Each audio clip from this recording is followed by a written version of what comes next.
Uhulumeni ayikho esulinsizwa. Uhulumeni ayikho esulinsizwa.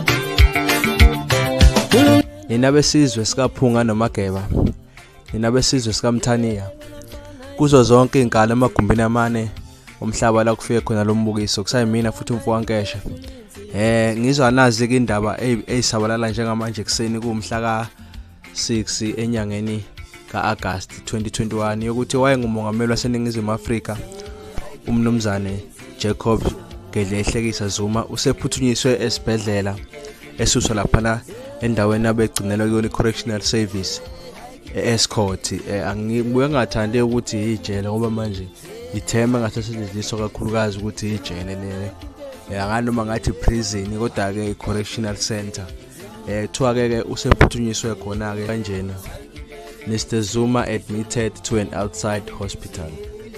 The Department of Correctional Services can confirm that former President Jacob Zuma has today 6 August 2021 been admitted to an outside hospital for medical observation. The health of inmates is addressed under Section 35 of number 2 of the Constitution.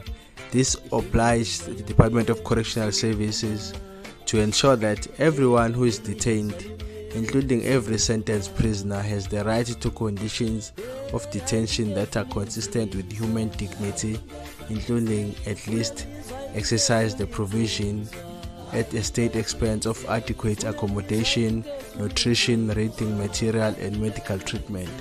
As former president, the health care needs of Mr. Jacob Zuma require the involvement of the South African Military Health Services.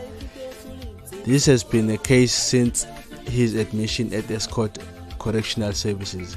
A routine observation prompted that Mr. Zuma to be taken for hospitalization. Asazi ke isimo sokuthi mhlambe ungaphathe kahle kangakanani kodwa nje iJacob Zuma Foundation iqinisekisile ukuthi asikho isidingo sokuthi sipanic. Ngayifunda nayo i-tweet yayo abayibhalile